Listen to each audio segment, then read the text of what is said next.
کہ آج کا عنوان ہے انتخابات میں ووٹ کی شرعی حیثیت، کیونکہ انتخابات کسی بھی ملک کی زندگی میں اہم کردار ادا کرتے ہیں، اور حکومت کا بننا اور ملک کو چلانا یہ اس ملک کی سلامتی اور بقا کے لیے ضروری ہے، ورنہ کیا ہوگا کہ ہر کوئی اپنی بجائے گا اور ملک جو ہے ایک خانہ جنگی کی طرف چل پڑے گا اور دشمنوں کو ملک پر مسلط ہونے کا موقع مل جائے گا۔ تو لہذا انتخابات کو سمجھنا چاہیے شرعیت کی روشنی میں، اور اسی طرح ووٹ کی شرعی حیثیت کو سمجھنا چاہیے۔ میرے عزیز دوستو، حکومت کے بارے میں پہلی بات ہر انسان کے ذہن میں یہ ہمہ بیٹھ جانی چاہیے کہ اصل حکومت، اصل احکم الحاکمین وہ اللہ رب العزت کی ذات ہے۔ سبحان اللہ۔ بے شک حکومت کرنے والے جتنے بھی ہیں، وسعت میں، علم میں، قدرت میں، عدل و انصاف میں اللہ رب العزت ان سے کہیں اعلیٰ اور ارفع ہے۔ اللہ رب العزت سے ان حکمرانوں کی کوئی بات مخفی نہیں ہے اور ان کی کوئی کمزوری مخفی نہیں ہے۔ یہ عدل و انصاف کے خلاف جو کچھ کر رہے ہیں وہ علیم ذات سب کچھ جانتی ہے، اور یہ شان صرف اور صرف اسی اللہ کے لائق ہے جو شہنشاہوں کا شہنشاہ، حکمرانوں کا حاکم، اور اس ملک کا، روئے کائنات کا، پوری دنیا کا اصل احکم الحاکمین ہے۔ یہ جو انسانی حکومت ہے یہ اللہ رب العزت کی سمجھو عطا کی ہوئی ہے، اس لیے کہ اللہ رب العزت نے قرآن عظیم الشان میں ارشاد فرمایا، قُلِ اللَّهُمَّ مَالِكَ الْمُلْكِ، اے پیارے حبیب آپ کہہ دیجئے کہ اس ساری بادشاہت کا اصل مالک کون ہے؟ اللہ۔ تُؤْتِي الْمُلْكَ مَن تَشَاءُ، یہ جو میں نے آپ کو کہا کہ یہ جو انسانی حکومت ہمیں نظر آ رہی ہے یہ اللہ رب العزت کی عطا کی ہوئی ہے۔ وجہ یہ ہے کہ اللہ رب العزت خود فرما رہے ہیں تُؤْتِي الْمُلْكَ مَن تَشَاءُ، جس کو چاہتے ہیں اللہ رب العزت یہ بادشاہت دے دیتے ہیں، وَتَنزِعُ الْمُلْكَ مِمَّن تَشَاءُ، جس سے چاہتے ہیں اسے کھینچ لیتے ہیں، وَتُعِزُّ مَن تَشَاءُ وَتُذِلُّ مَن تَشَاءُ، جس کو چاہے عزت کے مقام پر بٹھا دیں، جس کو چاہے ذلت اور رسوائی میں ڈال دیں۔ اِنَّكَ عَلَىٰ كُلِّ شَيْءٍ قَدِيرٌ، اللہ رب العزت ہر چیز پر قادر ہے۔ سبحان اللہ۔ بے شک لیکن یہ جو اللہ رب العزت نے یہ انسانوں کو جو عارضی حکومت دی ہے، یہ عہدہ، یہ حکومت ایک امانت ہے، اور سب سے اہم بات یہ ہے کہ عوام کی امانت ہے، اور یہ انتہائی نازک معاملہ ہے اور انتہائی ذمہ داری کا معاملہ ہے، اور اس کے لیے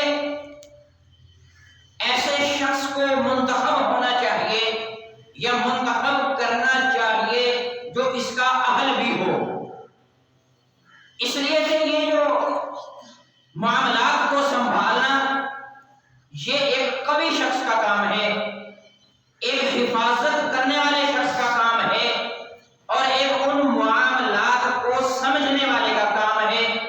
یہ میں آپ کو قرآن عظیم الشان سے ثابت کرتا ہوں۔ حضرت یوسف علیہ السلام کو وقت کے بادشاہ نے بلوایا، وقال الملك ائتوني به استخلصه لنفسي، اس بادشاہ نے کہا کہ اس کو میرے پاس لے آؤ، میں اس کو اپنے کاموں کے لیے اس کو منتخب کرنا چاہتا ہوں۔ تو جب یوسف علیہ السلام سے کی. قال اجعلني فلما كلمه قال انك اليوم لدينا مكين امين. تو اس وقت کے بادشاہ نے کہا کہ ہم آپ کو اپنے پاس رکھنا چاہتے ہیں اور آپ کو ہم اس معاملے میں امانت دار بھی پاتے ہیں، تو لہذا ہم آپ کو اپنے پاس کوئی عہدہ دینا چاہتے ہیں. تو یوسف علیہ السلام نے کہا قال اجعلني على خزائن الارض.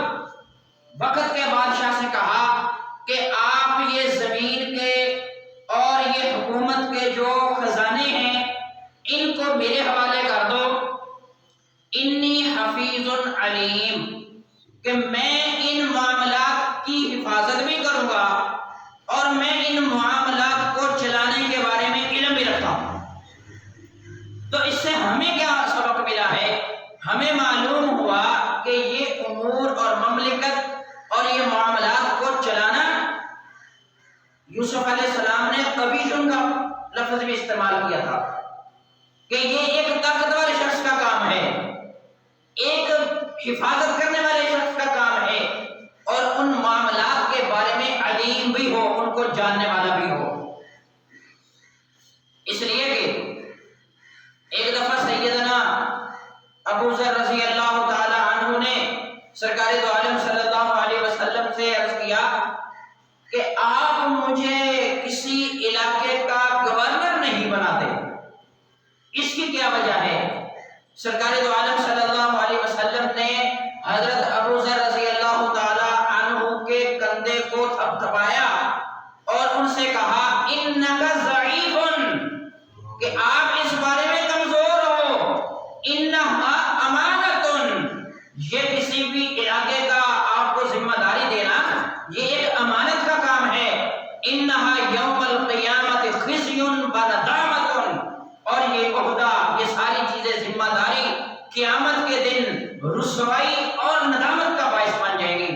اگر جس کو یہ معاملہ سپرد کیا اس نے ہو اس کو نبھایا تو وہ تو ہو جائے گا سرخرو، ورنہ یہ قیامت والے دن ذلت اور رسوائی کا سبب بنے گا. سرکار دو عالم صلی اللہ علیہ وسلم کے اس فرمان سے ہمیں یہ سبق ملتا ہے کہ یہ کسی کمزور شخص کا کام نہیں ہے. حضرت ابن عباس رضی اللہ تعالی عنہ فرماتے ہیں کہ سرکار دو عالم صلی اللہ علیہ وسلم نے ارشاد فرمایا کہ جس کو کسی علاقے کا وزیر مقرر کر دیا، اگر اس نے اس کے مطابق صحیح فیصلے نہ کیے تو اس نے اللہ کے ساتھ بھی خیانت کی، اللہ کے رسول کے ساتھ بھی خیانت کی اور اس علاقے کے باشندوں کے ساتھ بھی اس نے خیانت کی. اس لیے یہ حکمرانی کا عہدہ ایک امانت ہے اور امانت کو ضائع ہونے سے بچانا چاہیے. نااہل کو یہ عہدہ نہیں سپرد کرنا چاہیے. حضرت ابو ہریرہ رضی اللہ تعالی عنہ سے روایت ہے سرکار دو عالم صلی اللہ علیہ وسلم نے ارشاد فرمایا کہ جب امانت کو ضائع کر دیا جائے گا تو اس وقت قیامت قائم ہو جائے گی. تو پوچھا گیا کہ امانت کو ضائع کرنے کا کیا مطلب ہے؟ فرمایا کہ معاملہ کسی نااہل کے سپرد کر دینا یہ امانت کو ضائع کرنے کا مطلب ہے. اور قرآن عظیم الشان میں اللہ رب العزت کا فرمان ان اللہ یأمرکم ان تؤدوا الامانات الی اہلہا، کہ اللہ رب العزت تمہیں امانتیں ان کے اہل تک پہنچانے کا حکم دیتے ہیں. ان اللہ یأمرکم، اللہ رب العزت تمہیں حکم دیتے ہیں کہ ان تؤدوا الامانات الی اہلہا، امانتوں کو ان کے اہل کی طرف پہنچاؤ. تو لہذا ہمیں بھی چاہیے کہ ہم دیکھیں کہ ہم کس کو منتخب کر رہے ہیں. یہ انتہائی نازک معاملہ ہے اور بہت سے لوگ ایسے ہوتے ہیں کہ جو جھوٹ، غلط بیانی سے کام لیتے ہوئے لوگوں کے پاس جاتے ہیں معاشرے میں اور عجیب عجیب باتیں ان کو کہہ کر اپنے امیدوار منتخب ہونے کی کہتے ہیں اور ان کے مد مقابل جو کوئی شریف لوگ ہوں ان کے خلاف زبان درازی بھی کرتے ہیں اور اس کے بعد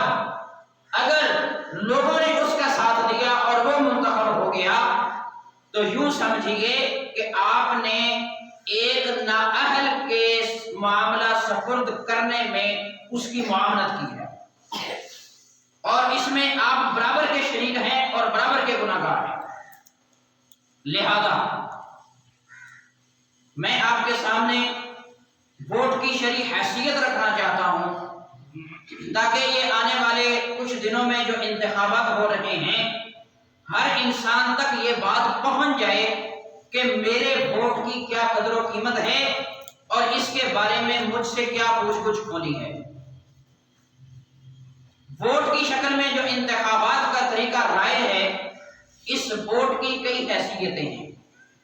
اس ووٹ کی ایک حیثیت شہادت اور گواہی کی ہے، ایک حیثیت اس ووٹ کی سفارش کی ہے، اور ایک اس کی حیثیت وکالت کی ہے، ایک اس کی حیثیت مشورے کی ہے، اور ایک اس کی حیثیت سیاسی بیعت کی ہے۔ اس پر تھوڑی تھوڑی بات کر کے آپ حضرات کو سمجھا کے اپنی بات کو ختم کر دوں گا۔ پہلی بات، اس ووٹ کی حیثیت گواہی اور شہادت کی ہے۔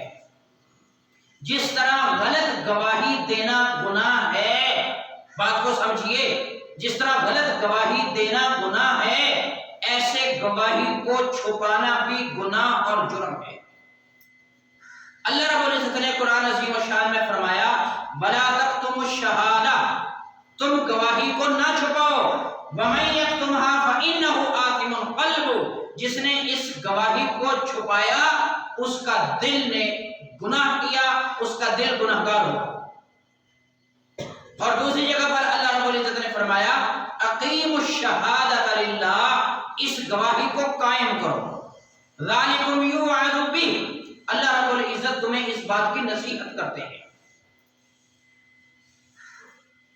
اور سرکار دو عالم صلی اللہ علیہ وسلم نے کچھ کبیرہ گناہ گنوائے تو فرمایا ان میں سے ایک ہے الاشراک باللہ، اللہ کے ساتھ شریک ٹھہرانا، اور دوسرا ہے وعقوق الوالدین، والدین کی نافرمانی کرنا، تیسرا ہے ناحق قتل کرنا، اور چوتھا ہے شہادت الزور، جھوٹی گواہی دینا۔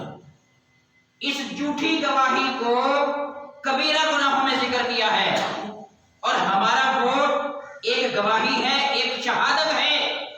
کس بات کی؟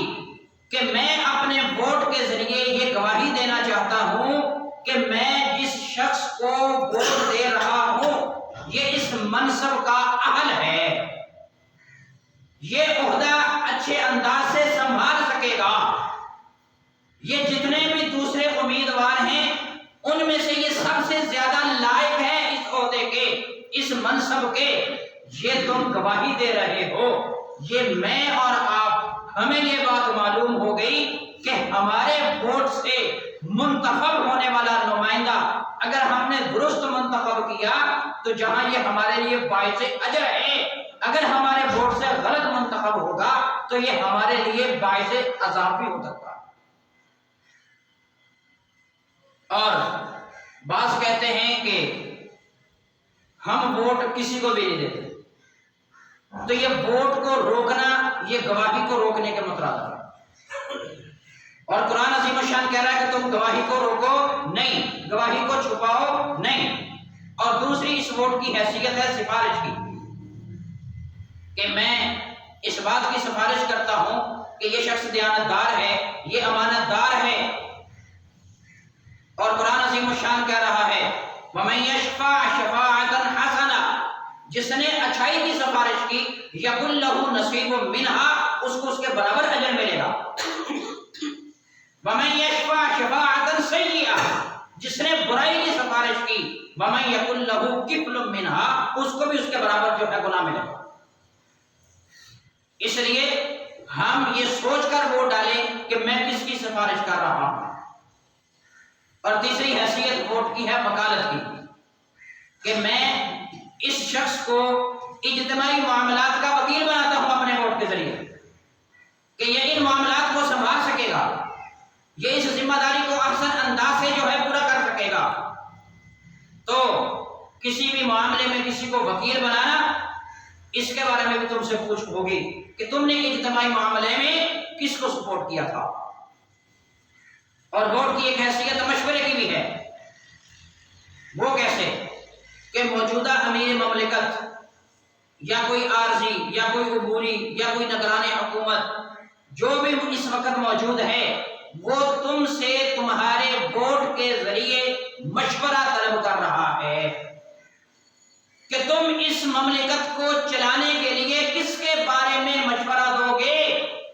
اور حدیث پاک میں سرکار دو عالم صلی اللہ علیہ وسلم نے ارشاد فرمایا، المستشار مؤتمن، جس سے مشورہ طلب کیا جا رہا ہے یہ امانت ہے۔ اگر ایک شخص کو پتا ہے، مشورہ دینے والے کو پتا ہے کہ جو مشورہ لے رہا ہے اس کے لیے اس کے علاوہ میں کامیابی تھی اور میں اس کو غلط مشورہ دے رہا ہوں، تو یہ شخص گناہ کا ارتکاب کرنے والا ہے۔ تو ووٹ کی ایک حیثیت کیا ہوئی؟ مشورے کی ہوئی۔ اور ایک ووٹ کی حیثیت سیاسی بیعت کی ہے، اور سیاسی بیعت بھی ضروری ہے۔ اور اتنی پوری مملکت کے باشندوں کا اس حکمران کے ہاتھ پر بیعت کرنا یہ تو بہت مشکل کام ہے، تو لہذا خط کے ذریعے بیعت کرنا یہ بھی اس سے زیادہ مشکل کام ہے۔ تو لہذا یہ اس پرچی پر مہر لگانا، یہ یوں سمجھیے کہ آپ اس کے ہاتھ پر بیعت کر رہے ہیں، یہ سیاسی بیعت کر رہے ہیں آپ اس کے ہاتھ پر، تو اس کے بارے میں بھی تم سے پوچھا جائے گا۔ اور بعض کہتے ہیں کہ ہمارے علاقے میں تو سارے برابر ہیں، سارے نااہل ہیں، تو لہذا ہم کس کو ووٹ دیں، کس کو سپورٹ کریں؟ اس کے بارے میں حکم یہ ہے، مسئلہ یہ ہے شریعت کا کہ اول تو تم ان سب میں کھنگالو اور دیکھو کہ تمہارے نزدیک اس میں دیندار کون ہے، امانت دار کون ہے، علم اور فہم رکھنے والا کون ہے۔ یہ نہیں دیکھو کہ فلاں پارٹی جیت رہی ہے تو لہذا میں اس کو ووٹ دوں، نہیں، آپ کو آپ کے ووٹ کے متعلق پوچھا جائے گا کہ آپ نے گواہی کس شخص کے بارے میں دی تھی۔ ہاں، اگر سارے آپ کی نظر میں نااہل ہیں، سارے برائی میں برابر ہیں، تو پھر آپ ان میں دیکھو کہ ان میں کم برا کون ہے، کہ کہیں آپ کی سپورٹ سے جو زیادہ برا ہے کہیں وہ تو مسلط نہیں ہو رہا۔ کم برے کو دیکھیں۔ پھر بعض لوگ کہتے ہیں جی انتخابات میں تو دھاندلی ہوتی ہے، ہمارے ووٹ کی کیا حیثیت ہوئی؟